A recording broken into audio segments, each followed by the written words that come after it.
नमस्ते विद्यार्थ्यांनो, आपण यापूर्वी शब्द तरंग प्रकाशन 2025-26 या प्रश्नपत्रिकेतील भाषा आणि मानसिक क्षमता चाचणी यावरचे प्रश्न, त्यातील अवघड प्रश्न पाहिलेले आहेत. आज आपण या प्रश्नपत्रिकेतील ही प्रश्नपत्रिका क्रमांक 1 आहे. त्यामधील थोडेसे आपल्याला कठीण वाटलेले, अवघड वाटलेले किंवा परीक्षेच्या दृष्टीने महत्त्वाचे असणारे प्रश्न पाहूयात.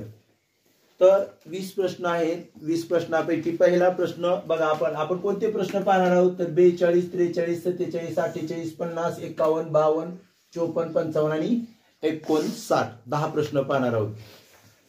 41वा प्रश्न होता, काय माहितीये तुम्हाला, तर अक्षरात दिलेली संख्या अंकात लिहिणे. त्यामुळे आपण तो घेत नाही. त्यानंतर 42वा प्रश्न पहा, खालीलपैकी कोणते विधान बरोबर नाही. बरोबर नाही हे शब्द लक्षात घेत, म्हणजे आपल्याला 3 विधानं बरोबर दिलेली असणार आहे तिथं आणि एकच चुकीचं असणार आहे आणि ते चुकीचं शोधायचं आहे. आता बघा, पहिलं विधान बघा, 1 ते 100 मध्ये 6 हा अंक 20 वेळा येतो. तुम्हाला माहित आहे 1 ते 100 या संख्यांचा, इथं बघा 1 ते 100 या संख्यांचा विचार करताना मी बऱ्याच वेळा सांगितलं तुम्हाला, 1 हा अंक सगळ्यात जास्त वेळा येतो. किती वेळा येतो? 21 वेळा येतो. किती वेळा? 21. 2 हा 0 हा अंक सर्वात कमी वेळा येतो. तो किती वेळा येतो? 11 वेळा. आणि बाकीचे राहिलेले सर्व अंक म्हणजे 2 पासून ते 9 पर्यंतचे सगळेच अंक किती वेळा येतात? 20 वेळा. मग 6 किती वेळा येणार? 20 वेळा. म्हणजे हे विधान आपलं बरोबर आहे. हे विधान बरोबर आहे. आता आपण पाहूयात बी. 1 ही संख्या मूळ नाही व संयुक्त ही नाही. आहे का रे 1 मूळ संख्या आणि संयुक्त संख्या नाही? कारण 1 मूळ संख्या असायला 2 विभाजक असावे लागतात. 1 ला 2 विभाजक नाहीत. आणि संयुक्त संख्या असण्यासाठी 2 पेक्षा अधिक असावे लागतात. नाही, ही संख्या मूळ पण नाही, संयुक्त पण नाही. हे पण बरोबर आहे. एकूण 2 अंकी संख्या 91 आहे. तो बघा, मला सांगा 1 अंकी संख्या किती आहेत? 1 अंकी संख्या बघा, याचा वापर 1 अंकी एकूण संख्या किती आहेत? 9 आहेत. काही ठिकाणी 10 लिहिला असेल तरी ते नाही, 9 आहेत. कुठून कुठपर्यंत? 1 पासून ते 9 पर्यंतच्या, म्हणजे 9 संख्या आहेत. 2 अंकी संख्या किती आहेत? तर बघा 90 आहेत. किती आहेत? 90. कुठून कुठपर्यंत? 10 पासून ते 99 पर्यंत. 3 अंकी संख्या किती आहेत? 900 आहेत. कुठून? 100 ते 999 पर्यंतच्या. असंच पुढे वाढत जाणार आहे. 4 अंकी 9000 आहेत. 5 अंकी 90,000 आहेत. 6 अंकी 9 लाख आहेत. आपल्याला प्रश्न पर्यायामध्ये दिलं होतं एकूण 2 अंकी संख्या 91 आहेत. आहेत का रे 91? नाही, हे चुकीचं आहे. हे चुकीचं आहे. आणि शेवटचं 1 ते 100 या नैसर्गिक संख्या 24 विषममूळ संख्या आहेत. इथं कन्फ्युजन होऊ नका. आहेत म्हटलंय आहेत. आता 1 ते 100 पर्यंतचा विचार करताना आपल्याला माहित आहे की एकूण मूळ संख्या किती आहेत? एकूण म्हटलंय मी. एकूण मूळ संख्या किती आहेत? 25 आहेत. त्यातली फक्त एकच अशी संख्या आहे की जी सम असून सुद्धा मूळ आहे. सममूळ. सममूळ. फक्त किती संख्या आहेत? संख्या एकच आहे. आणि ती म्हणजे कोणती आहे? 2 ही संख्या एकमेव अशी आहे की जी सम असून सुद्धा मूळ आहे. मग एकूण 25 असतील, त्यापैकी जर 1 गेली तर विषम मूळ संख्या किती राहिल्या? विषम मूळ संख्या किती आहेत मग? 24. आणि आपल्याला पर्यायामध्ये पण काय दिलेलं आहे? 24 आहे. हे पण बरोबर आहे. म्हणजे या ठिकाणी 91 2 अंकी संख्या आहेत म्हटलंय. हे चूक आहे. पण हे चूक आहे ते आपलं बरोबर आहे, कारण आपल्याला चूक कोणताही विचारलंय. समजलं ना? ओके. यानंतर पाहूया आपण 43वा प्रश्न. बघा पदावली दिलेली आहे, दिसायला मोठी आहे पण पद्धतीने सोडवलं की सोपं आहे, आपल्याला काय अडचण नाही, आपण व्यवस्थितपणे सोडवायचं, काळजी घ्यायची, फक्त सोडवताना चूक होणार नाही. पदावली सोडवण्याचे नियम अचूक वापरायचे. हे पहा, आता इथं जर विचार केला आपण या पदावलीचा, तर बघा पदावली आहे 6 कंसात 64 अधिक 5 गुणिले 16 भागिले 6 गुणिले 6 गुणिले 6. हा पण कंसबंद आहे, वजा दुसऱ्या कंसात 125 भागिले 25 कंसबंद भागिले 5, आणि याचं उत्तर काढायचंय. आता हे बघा इथं 6 गुणिलेच असतं, हे तुम्हाला माहित आहे.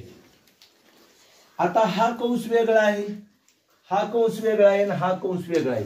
एकाच वेळी मी 3 कंस सोडवू शकतो, वेगवेगळे आहेत म्हणून. एकात एक आहेत का मिक्स? नाही.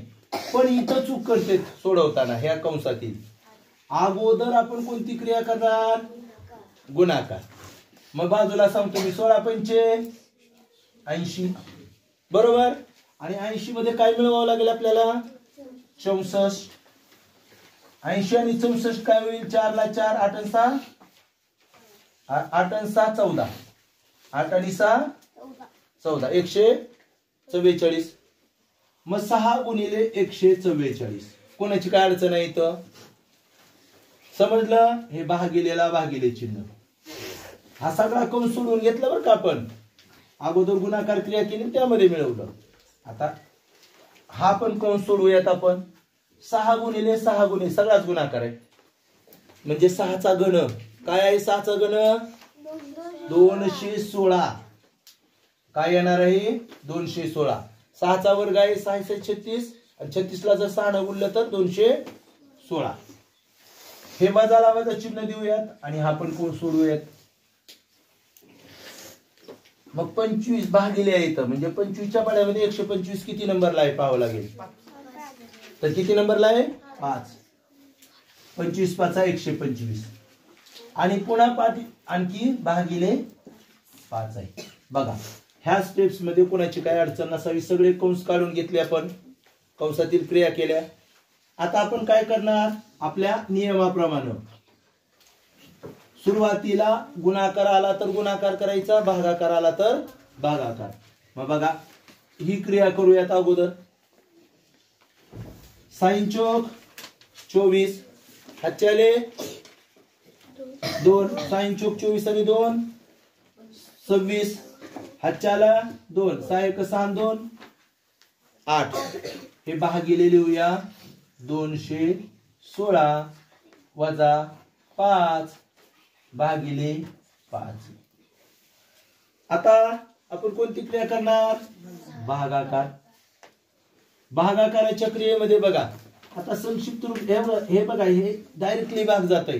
तुम्ही संक्षिप्त रूप देऊन बी घालवला तरी तोच येणार आहे, पण असं काही गोष्टी कळाल्या पाहिजेत. आता आपण नवोदय प्रवेश डायरेक्ट भाग जातो. 200च्या पाड्यात 4 चौथ्यांदा 800 आहे, आणि 16 चौक 64, म्हणजे 216च्या पाड्यामध्ये 4 नंबरला 864 आहे, बरोबर.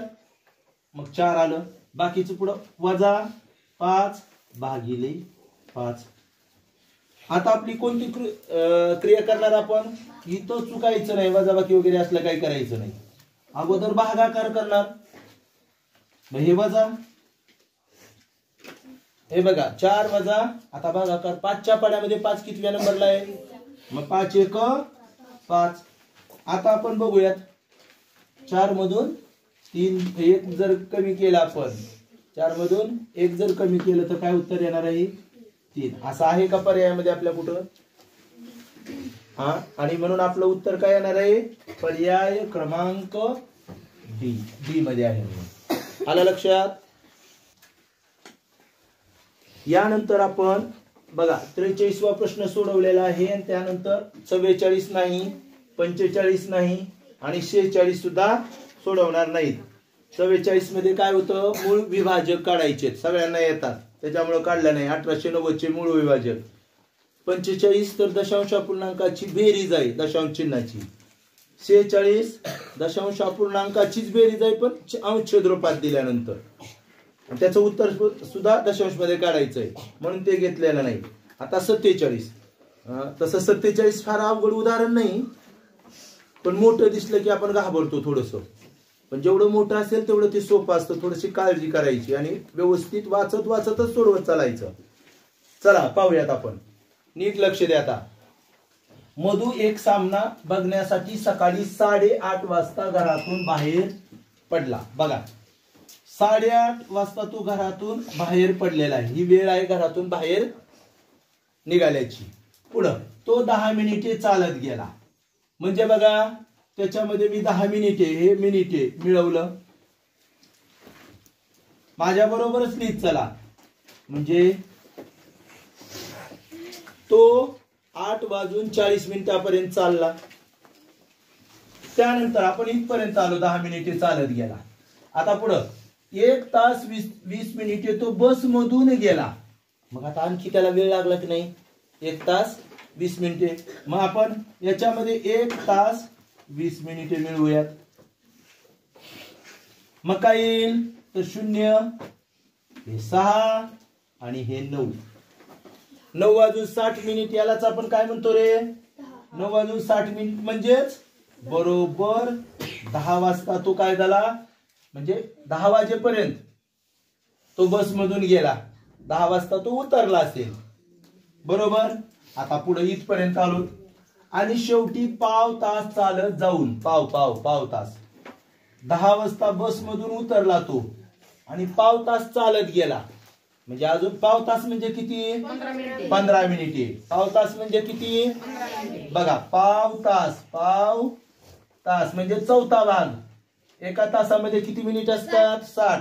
मग 60 ला 4 भाग करायचे तर 15 मिनिटे आलं. मग 15 मिनिटे चालला म्हणल्यावर याच्यामध्ये 15 मिनिटामध्ये मिळवूयात. म्हणजे 10:15 तो चालला. त्यानंतर जाऊन मैदानावर पोहोचला म्हटलंय, पाव तास चालून. म्हणजे इथं तो मैदानावर पोहोचलाय. किती वाजता पोहोचला मैदानावर, पोहोचला. त्याला सामना पाहायचाय, मैदानावर पोहोचला. आता काय झालं पहा, 4 तास 40 मिनिटे सामना चालला. म्हणजे सामन्याची वेळ आहे 4 तास 40 मिनिटे सामना चालला. मग आता इथून 4 तास 40 मिनिटे त्याने तो सामना पाहिलाय. मग याच्यामध्ये मिळवावं लागेल 4 तास 40 मिनिटे. मिळवूयात आपण. चला बघा, हे 5 ला 5, 4 आणि 1 5 आणि 10 आणि 4 14. म्हणजे 14:55 मिनिटांपर्यंत तो सामना चालला. ही घड्याळातील कोणती वेळ आली बाळांनो, नाही म्हणजे 24 ताशी घड्याळातील वेळ आली, 14:55. त्याला आपण 12 ताशी मध्ये करूयात. याच्यातून 12 वजा करावं लागतं आपल्याला. 12 कमी करायचं, 12 ताशी करायचं म्हटल्यानंतर. म्हणजे ही वेळ काय, 2:55. कधीची असेल रे, दुपारी.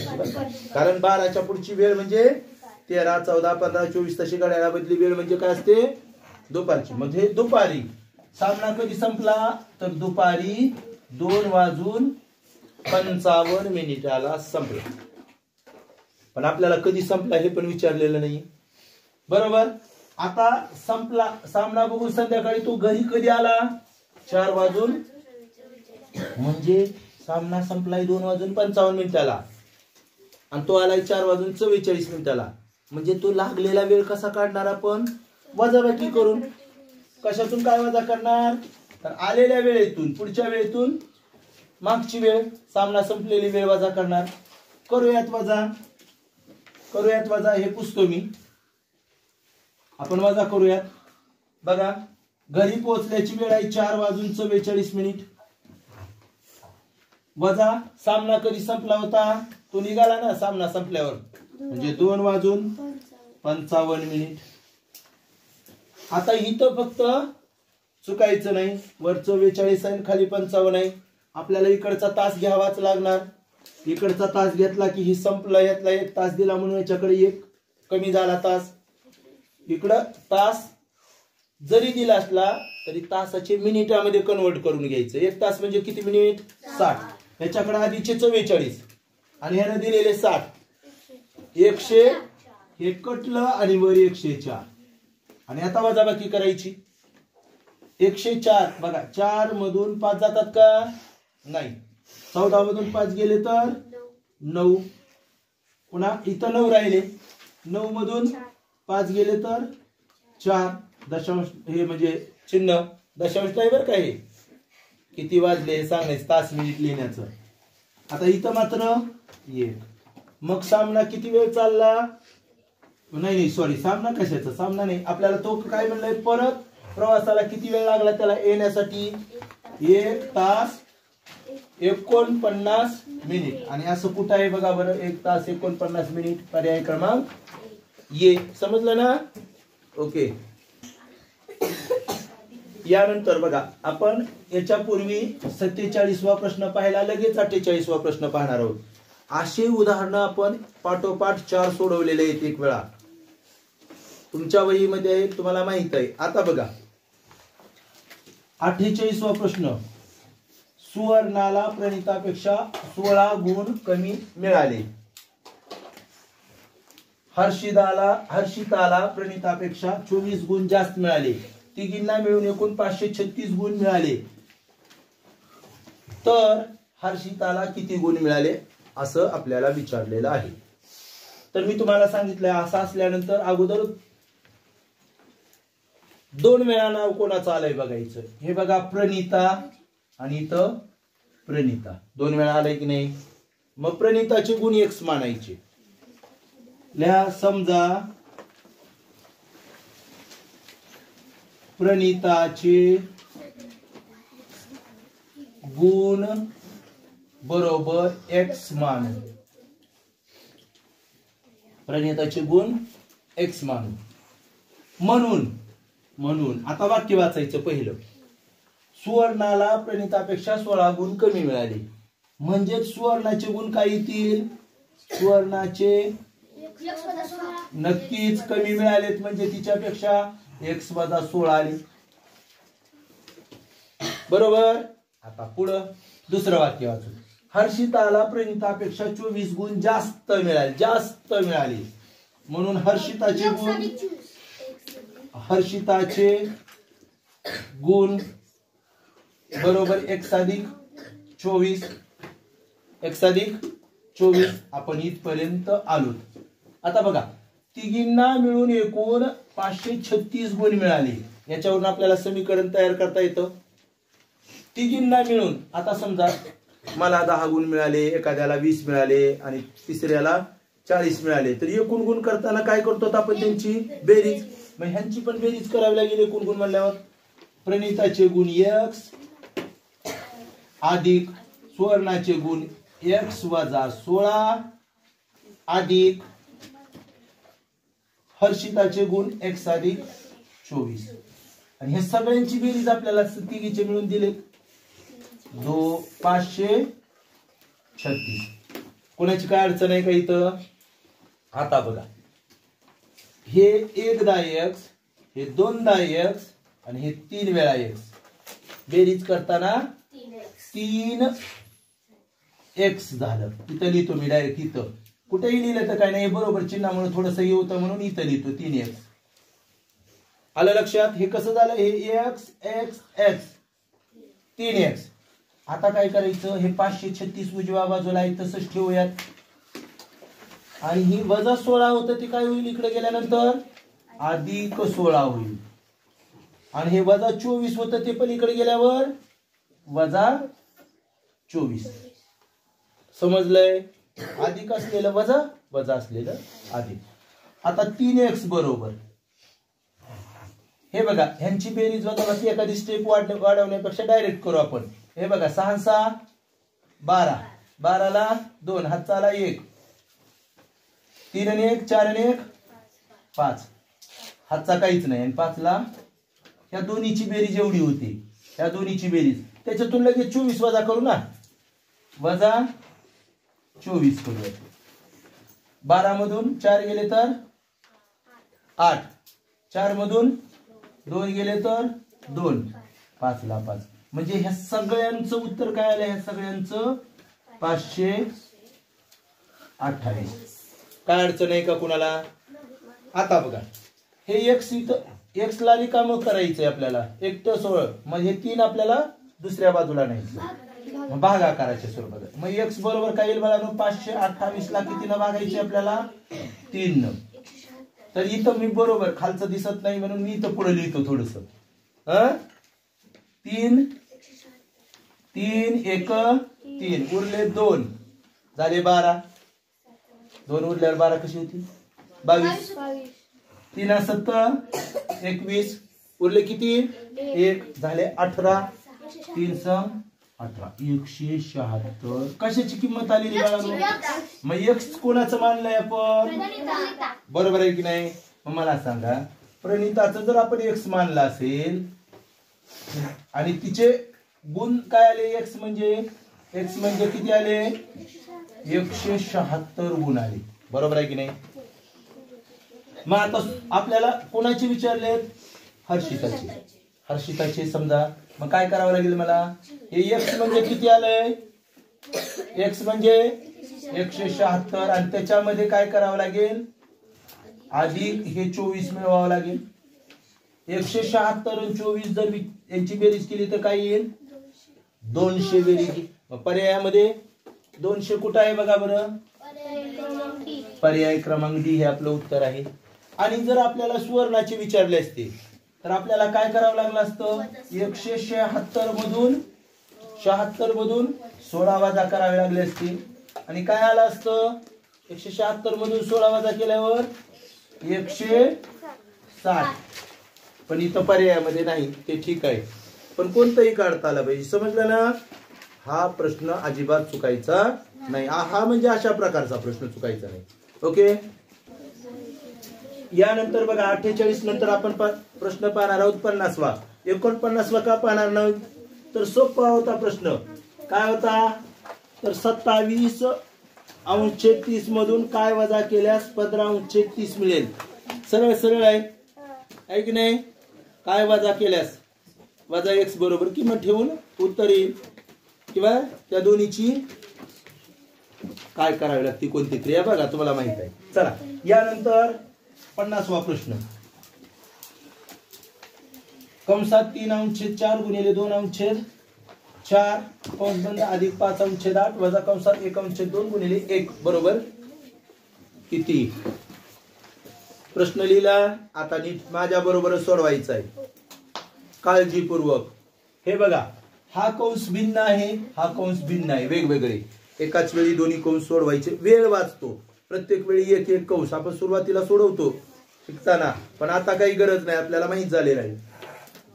बघ आता लगेच काय काय कधी एकदाच घेते 4 बेरीज नाही. इथं गुणाकार आहे तरी तसं करते, कारण बेरीज असली की बेरीज करते पुन्हा 4 आणि 4 8. छेद समान असताना बेरीज गुणाकार नीट बघा ना. काय पण करते, काय पण नको ते शोध लावते गणितातले. तर लक्षात घ्या गुणाकार आहे. कटत असेल तर कटवतो आपण, कटत असेल तर कटवतो. कटतय का? 2 न 2 1 बे, बे दोन्ही 4. आता कटत नाही. 3 1 1 नाही, 3 न 1 लागून यायचंय. 3 1 आणि 4 दोन्ही 8. हे पुढे जशाच तसं लिहूया. अधिक 5/8 वजा हे पण सोडून घेऊया. याच्या खाली 1 असतं. गुणाकारच आहे, अंशांशाचा गुणाकार.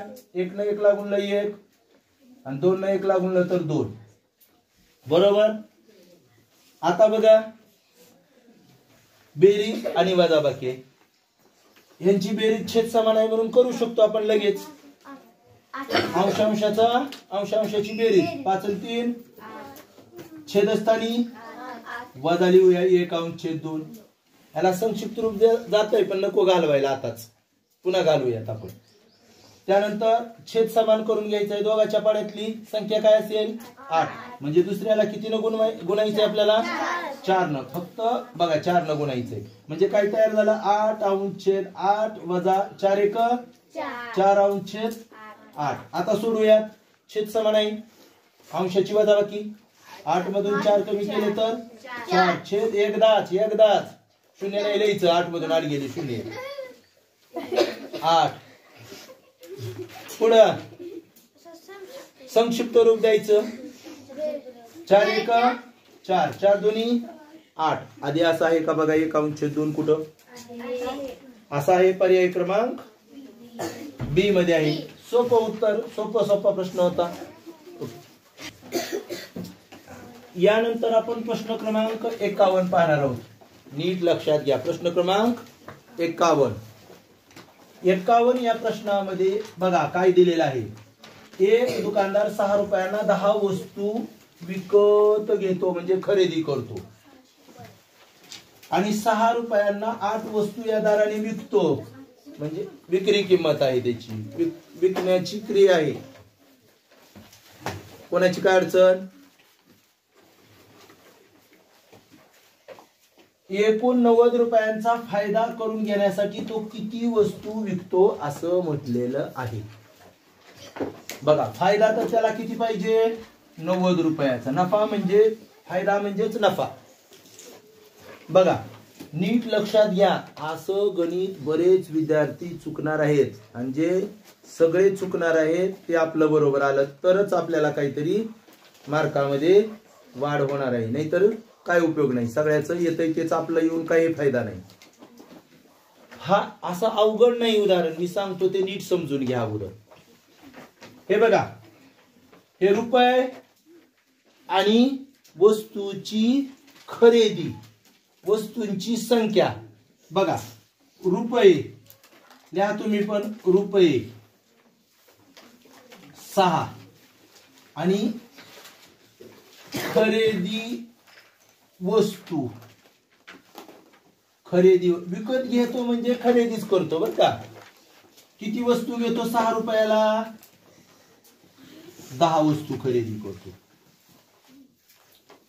6 रुपयाला 10 वस्तू खरेदी करतो. आणि दुसरी गोष्ट काय आहे रुपये आणि तो विकतो विक्री ते सुद्धा वस्तूच्या स्वरूपात वस्तू 6 रुपयांना वस्तू विकताना मात्र 8 वस्तू विकतो. बघा आपण दोन्ही गोष्टी लिहून घेतल्या 6 रुपयाला 10 खरेदी करतो आणि 6 रुपयाला 8 विकतो. आता म्हटलंय 90 रुपयाचा फायदा मिळवण्यासाठी आणि या व्यवहारात नफा किती पाहिजे फायदा म्हणजे नफा 90 रुपये फायदा मिळाला पाहिजे नफा मिळाला पाहिजे. किती रुपये 90 आणि म्हणून आपल्याला काय सांगितलंय किती वस्तू विकाव्या लागतील तर आपण बघूया. आता काय करायचं असं दिल्यानंतर हे बघा वस्तूच्या स्वरूपात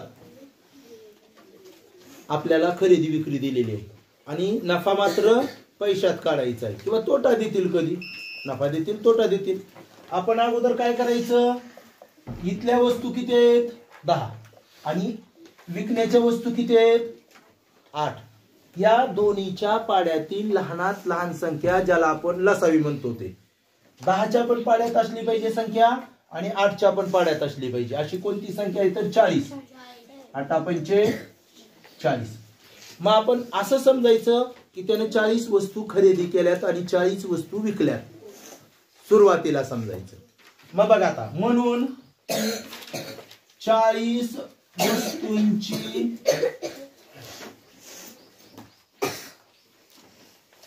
खरेदी किंमत काढू आपण.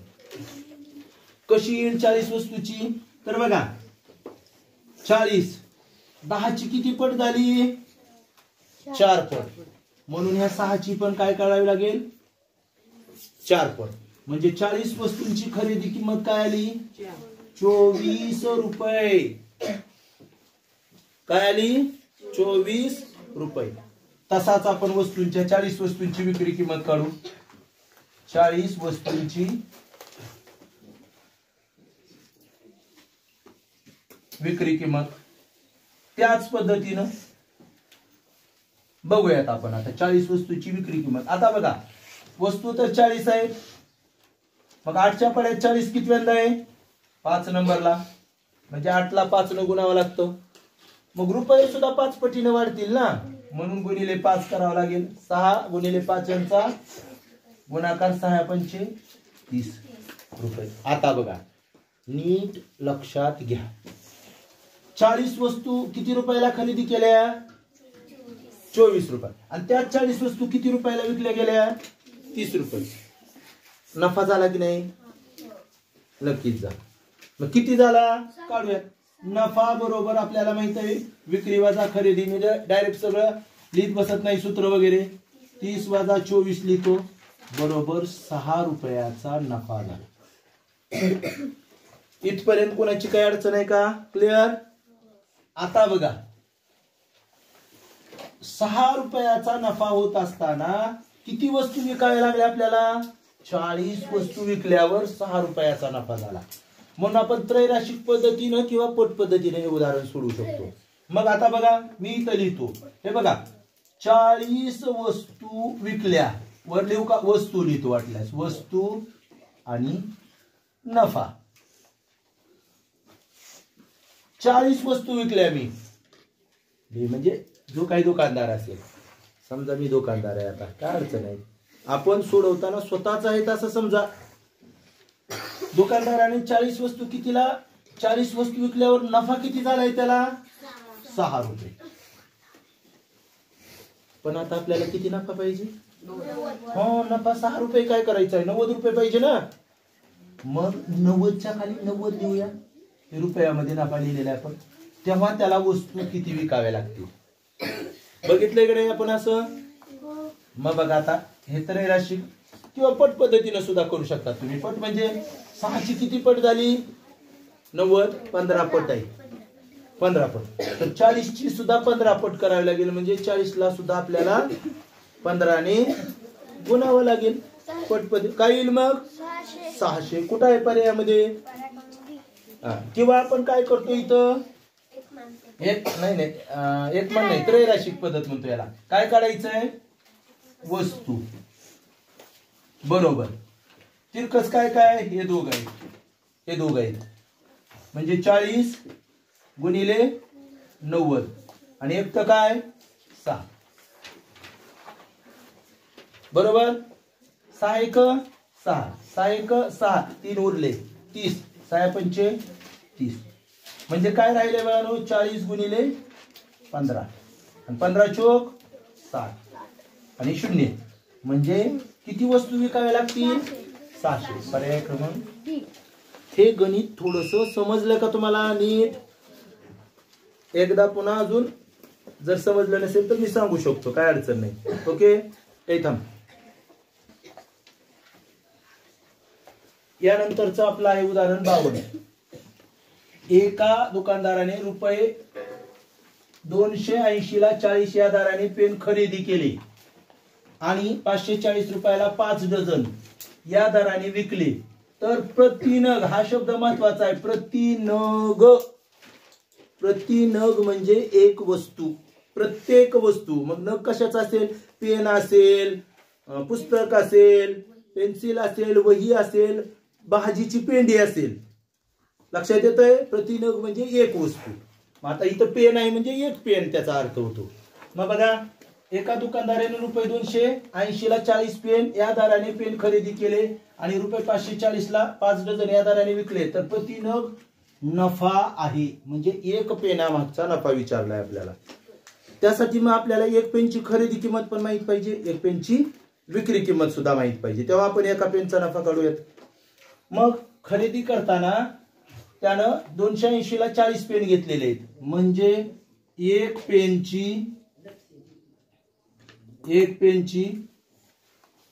खरेदी किंमत बरोबर. एक पेनची खरेदी किंमत कशी काढूयात आपण? एकूण, हे बघा कधी पण एकाची किंमत काढत असताना रुपयाला तेवढ्या वस्तू असतील तेवढ्याला भागायचं, रुपयाला भागायचं नेहमी. मग किती रुपये आहेत? 280. किती वस्तू आहेत? 40. भागूयात आपण. शून्याला शून्य कटले, 4 7 28. 7 रुपये. एका पेनची खरेदी किंमत काय आली? 7 रुपये. एक पेन 7 रुपयाला खरेदी केलाय. आता नफा काढायचा किंवा तोटा काढायचा म्हणजे मला एका पेनचीच विक्री किंमत सुद्धा माहित पाहिजे. मग आपल्याला विकताना कसं विकलेलं सांगितलंय? 540 ला 5 डझन. आता हे 5 डझन आपल्याला माहित पाहिजे. 5 डझन, 1 डझन म्हणजे 12, म्हणजे 12 गुणिले 5 म्हणजे 60 पेन आहेत ते. बरोबर. मग आता एक पेनची काढू ना आपण, म्हणजे हे 50, 5 डझन म्हणजे 60 पेन आहेत. किती आहे? 60 पेन. म्हणजे 540 60 पेनची किंमत आहे. मग एक पेनची विक्री किंमत काढूया आपण. विक्री मी सांगितलं एकाची काढताना काय करायचं? रुपयाला वस्तूनं भागायचं. रुपये किती आहेत? 540 भागिले वस्तू पेन 60. इथं पण 1 शून्य कटलं, 1 शून्य कटलं, 96, 54. आपल्याला एक पेनची खरेदी माहित झाली, एक पेनची विक्री माहित झाली. आता आपल्याला माहित आहे नक्कीच विक्री जास्त आहे म्हणजे नफाच होणार आहे. मग नफ्याचं सूत्र आहे आपलं विक्री वजा. मग विक्री आहे आपली 9 आणि खरेदी आहे 7. 9 मधून 7 गेले तर 2 रुपये. 2 रुपये. पर्याय क्रमांक आपल्याकडे डी ला. आलं लक्षात? ओके. यानंतर आपण 52 नंतर 53 नाही तर 54 उदाहरण पाहणार आहोत. काय उदाहरण पहा. 53 का घेतलं नाही तर आपल्याला आकृतीमध्ये असं दिलेलं आहे की खालील आकृतीपैकी कोणाचे क्षेत्रफळ सर्वात जास्त आहे आणि किती. क्षेत्रफळ काय आहे दिले त्यांनी चौरस दिलेला आहे. आयत क्षेत्रफळ लांबी गुणिले रुंदी काढणार आणि चौरसाची बाजूचा वर्ग बघायचं कोणाचं जास्त आहे किती. त्यानंतर बघूया महत्वाचा प्रश्न. हा पण परीक्षेत येण्याची दाट शक्यता. महत्वाचा प्रश्न. 60 मीटर लांब आणि 30.51 मीटर रुंद सभागृहाला मडवण्यासाठी म्हणजे बसवण्यासाठी 1 मीटर गुणिले 0.75 मीटरच्या किती फरशा लागतील? किती फरशा लागतील? आता बघा इकडे लक्षात घ्या. 60 मीटर लांब असं म्हटलेलं आहे आणि 30.51 मीटर रुंद म्हणजे लांबी आणि रुंदी वेगळे म्हणजे जागा कशी आहे रे बाळांनो? आयताकार आहे. नक्कीच चौरसाकार जागा नाही. आणि या जागेमध्ये आपल्याला फरशा बसवायच्या आणि फरशी कशी आहे? 1 मीटर गुणिले 0.75 मीटर. हे बघा आयताकारच छोटीशी फरशी आहे. फरशा लहान असतात जागेपेक्षा. अशी फरशी आहे. ह्या फरशा आपल्याला इथं बसवायच्या या जागेत. तर आपल्याला माहित आहे आपण काय करतो. सूत्र काय याचं? फरशांची संख्या बरोबर लिहा. फरशांची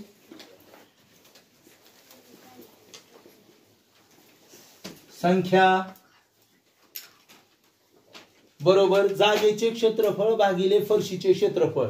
लिहित नाही मी आता. जागेचे क्षेत्रफळ, जागा मोठी आहे हे बघा. जागेचे क्षेत्रफळ आकार कसा आहे? आयताकृती. मग लांबी गुणिले रुंदी. हे 60 मीटर गुणिले बघा ना.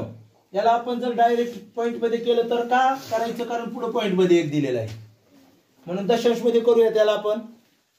1/4 म्हणजे काय असतंय? पाव. म्हणजे दशांश चिन्ह म्हणजे 30.25 मीटर. छेदस्थानी फरशी 1 मीटर गुणिले मीटर मध्येच आहे काय अडचण नव्हती. 0.75 मीटर. सगळ्यांचं एकक सेम आहे. काय कन्वर्ट करायची गरज आहे का? मीटर आहे. जर मीटर सेंटीमीटर असेल तर आपल्याला सेंटीमीटर मध्ये रूपांतर करण्याची गरजच नाही. आता बघा हे 60 गुणिले 30.25 छेदस्थानी 1 गुणिले 0.75. आता सोडूयात. वर दशांश चिन्हाच्या इथं तर काहीच प्रॉब्लेम नाही. इथं वर दशांश चिन्हाच्या पुढे किती अंक आहेत? 2. खाली किती आहेत? 2. तुला म्हणजे काढून टाकायचं. 60 गुणिले 3025 छेद 1 गुणिले 75. सोडूयात आपण. 15 न भाग जाईल. 15 पाची 75. 15 चोक 15 चोक 60. आता 5 न भाग इकडे जाईल. इकडं 5 एक 5 सख किंवा 5 6 30. आता मात्र 2 लहान आहे बरं का. 0 द्यायला विसरायचं नाही. आणि 5 5 25. म्हणजे आता वर काय राहिलं रे. 4 गुणिले 605. 4 गुणिले 605. आता गुणाकार करूयात. 4 पंचे 20. हातच्याले 2. 4 0 0 2 ला 2 आणि 4 सख 24. 2420 फरशा लागतील. आणि असं कुठं आहे तर पर्याय क्रमांक बी ला आहे. म्हणून आपलं उत्तर येणार आहे पर्याय क्रमांक बी. समजलं ना. यापूर्वी आपण 54 पर्यंतची उदाहरणं पाहिलेली आहेत. आता आपण 55 उदाहरण पाहूया. अतिशय महत्वाची उदाहरणं आहेत ही सगळी. अशाच प्रकारची उदाहरणं परीक्षेमध्ये येऊ शकतात म्हणून लक्षात घ्या. 55 उदाहरण. एक चौरस व आयताची परिमिती समान आहे. या ठिकाणी मी एक चौरस काढलेला आहे आणि एक आयत पण काढलेला आहे. हा चौरस आहे. याची जेवढी परिमिती आहे तेवढीच परिमिती आयताची पण आहे. चौरसाची भुजा 24 मीटर आहे. भुजा म्हणजे बाजू. हे बघा ही 24 मीटर दिलेली आहे या चौरसाची. आता आपल्याला माहित आहे चौरसाची एक बाजू 24 मीटरची असेल तर सर्व बाजू पण 24 मीटरच्याच असणार आहे. व आयताची 28 मीटर लांबी दिलेली आहे. लांबी किती आहे 28 मीटर. आयताची लांबी म्हणजे हे पाहिलेलं मी समजा 28 मीटर ही लांबी. तर तुम्हाला माहित आहे समोरील बाजू सुद्धा 28 मीटरच असणार आहे. ह्या दोन समान असणार आहेत. तर आयताची रुंदी आहे म्हणजे आयताची रुंदी किती आहे ते काढायचं आपल्याला. तर नीट लक्षात घ्या. आपल्याला इथं एक माहिती दिलेली आहे की दोघांची परिमिती समान आहे. आता या दिलेल्या माहितीवरून आपल्याला एक जणाची परिमिती काढता येते ती म्हणजे चौरसाची. बरोबर. आयताची परिमिती काढू शकत नाही. आपल्याला रुंदी काढायची. परिमिती कशी काढू अगोदर. मग आपण चौरसाची परिमिती काढूयात अगोदर. हे बघा चौरसाची परिमिती बरोबर सूत्रच आहे आपलं 4 गुणिले बाजूची लांबी. आपण बाजू लिहिलं तरी ती बाजूची लांबी असते.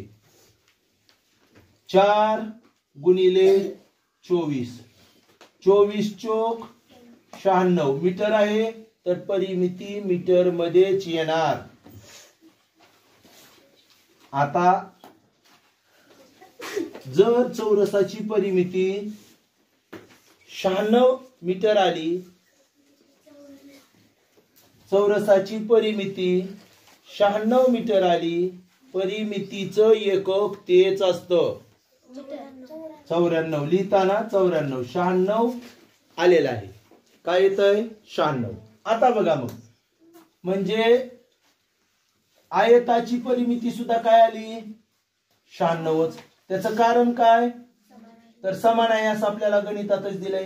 आयताची परिमिती सुद्धा काय असणार आहे 96 मीटरच असणार आहे. कारण आपल्याला दोन्ही समान आहे असं उदाहरणात सांगितलेलं आहे. आता मग आपल्याला आयताची पण परिमिती मिळाली. मग आता सूत्रात जाण्यापेक्षा आपण सोप्या पद्धतीने चालायचं. हे 28 आणि हे 28 किती झालं 56 झालं. बघा 28 अधिक 28 हे झाले 56. आणि ह्या सर्व चार बाजूंची लांबी किती असणार आहे 96. मग आपल्याला 96 मधून हे 56 वजा करावं लागेल. 40 मीटर आलं बाळांनो. पण 40 मीटर जे आहे ते काय एकाच असेल का नाही. याचा अर्ध आणि याचा अर्ध हे दोन सारखे आहेत. म्हणजे याचे दोन समान भाग करावे लागेल. म्हणजे 40 ला 2 न भागा 20 मीटर येईल. आणि असा 20 मीटर पर्याय कोठे आहे ते आपलं उत्तर आहे. पर्याय क्रमांक ए हे आपलं उत्तर आहे. काय अवघड होतं का? नाही, सोपं. यानंतर आपण या प्रश्नपत्रिकेमध्ये आपल्याला थोडस नीट व्यवस्थित न जमलेलं किंवा परीक्षेच्या दृष्टीने महत्वाचं असणारं उदाहरण. श्रेया,